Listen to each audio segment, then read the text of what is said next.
السلام علیکم ورحمۃ اللہ وبرکاتہ۔ نورانی قاعدہ تختی نمبر 26 علامات وقف۔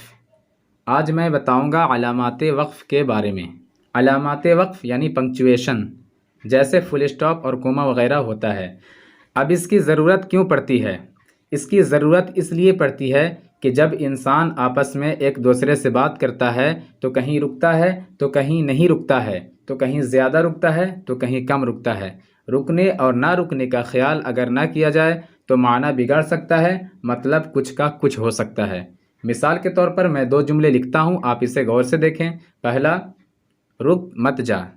دوسرا، رک مت جا۔ پہلے والے مثال میں رک پر کوما لگا ہوا ہے اور دوسرے والے مثال میں مت پر کوما لگا ہوا ہے، یعنی پہلے والے مثال میں رک پر ٹھہرا جا رہا ہے اور دوسرے والے مثال میں مت پر ٹھہرا جا رہا ہے۔ تو پہلے والے مثال میں جانے سے روکا جا رہا ہے اور دوسرے والے مثال میں جانے کو کہا جا رہا ہے۔ تو اب اگر لکھنے والا رک پر کوما لگا دیتا ہے اور پڑھنے والا کوما کو دھیان میں نہ رکھتے ہوئے آگے بڑھ جاتا ہے تو مطلب کچھ کا کچھ ہو جائے گا۔ اسی طرح اگر قرآن پاک میں بھی علامات وقف کو خیال نہ کیا جائے تو معنی بدل سکتا ہے، مطلب کچھ کا کچھ ہو سکتا ہے۔ اس لیے علامات وقف کو دھیان میں رکھنا بہت ضروری ہوتا ہے۔ عربی میں وقف کرنے کا طریقہ الگ ہوتا ہے، یعنی رکنے کا طریقہ عربی میں بہت الگ ہوتا ہے۔ جیسے دیکھیے، عربی میں وقف کرنے کا طریقہ یہ ہوتا ہے کہ جس پر وقف کیا جائے اس کے آخری حرف کو ساکن پڑھا جاتا ہے۔ زبر زیر پیش 2 زیر 2 پیش والے حرکت کو جزم سے بدل دیا جاتا ہے، یعنی زبر ہے اس پر لیکن یہاں پہ جزم پڑھا جائے گا۔ جیسے کوثر لکھا ہوا ہے را، لیکن کوثر را پر جزم دے کر پڑھا جائے گا اور یہاں پہ سانس توڑ دیا جائے گا، پھر دوسری سانس سے شروع کیا جائے گا۔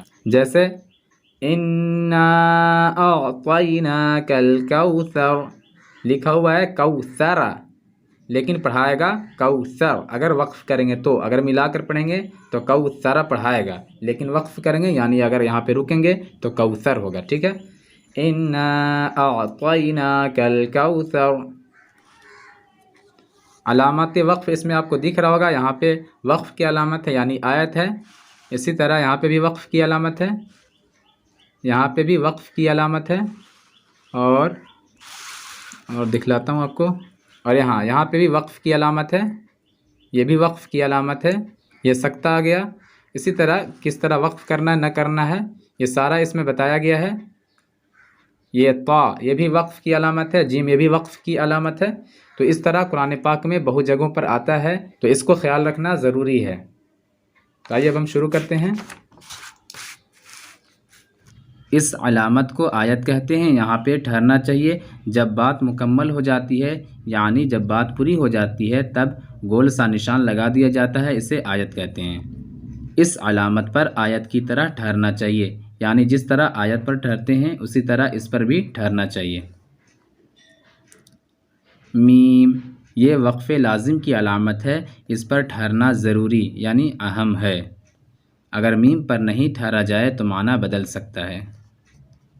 طا وقف مطلق کی علامت ہے، اس پر ٹھہرنا چاہیے، یعنی طا پر ٹھہرنا چاہیے۔ جیم وقف جائز کی علامت ہے، یہاں ٹھہرنا بہتر ہے، یعنی اگر جیم پر ٹھہرا جائے تو بہتر ہے، نہیں ٹھہرا جائے تو کوئی بات نہیں۔ زا یہاں ٹھہرنے کی اجازت دی گئی ہے، یعنی اگر آپ یہاں ٹھہرنا چاہتے ہیں تو ٹھہر سکتے ہیں۔ صاد یہاں ضرورت کے وقت ٹھہر جائے تو رخصت ہے، یعنی اگر آپ کی سانس ٹوٹ رہی ہے تو آپ یہاں پہ ٹھہر سکتے ہیں۔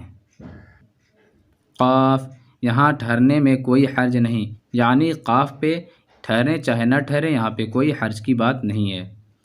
کاف اس کا مطلب یہ ہے کہ پچھلی آیت میں جو علامت آ چکی ہے وہی یہاں بھی ہے، یعنی اس سے پہلے جو علامت ہوگی وہ علامت یہاں بھی مانی جائے گی۔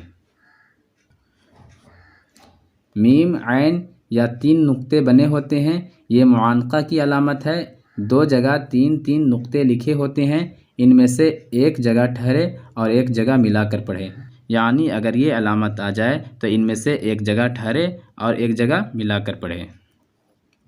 قف یہاں ٹھہر جائے تو کوئی حرج نہیں، یعنی آپ یہاں ٹھہر سکتے ہیں یا ملا کر بھی پڑھ سکتے ہیں۔ صل یہاں بھی ٹھہر سکتے ہیں مگر نہ ٹھہرنا بہتر ہے، یعنی اگر نہ ٹھہرے تو بہتر ہے، لیکن یہاں ٹھہر سکتے ہیں۔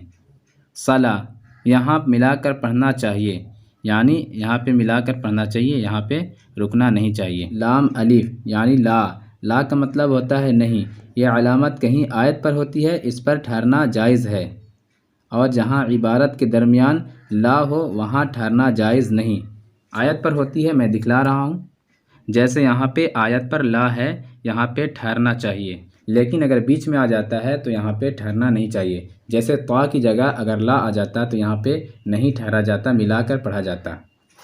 سین یا سکتہ، یعنی سین ہوگا یا سکتہ ہوگا، تو یہاں پہ سکتہ کیا جائے گا، یعنی یہاں تھوڑی دیر آواز بند کرے مگر سانس نہ ٹوٹنے پائے، اپنی آواز کو روک لینا ہے لیکن سانس کو نہیں توڑنا ہے۔ جیسے کلا بل رون، بل رون، یہاں پہ سانس نہیں توڑنا ہے، پر رکنا ہے، سانس نہیں توڑنا ہے۔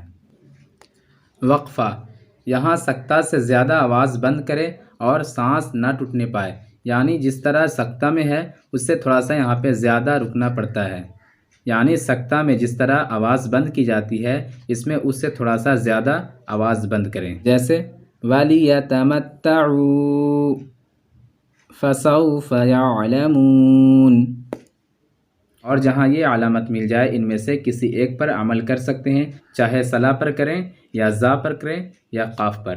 اور اگر بیچ میں کوئی علامت نہ ہو اور سانس ٹوٹ رہی ہو تو جہاں سانس ٹوٹ رہی ہو وہاں پہ توڑ دیں، پھر پیچھے سے لوٹا کر پڑھیں۔ جیسے تنزل الملائکۃ والروح فیہا بإذن ربہم من کل امر،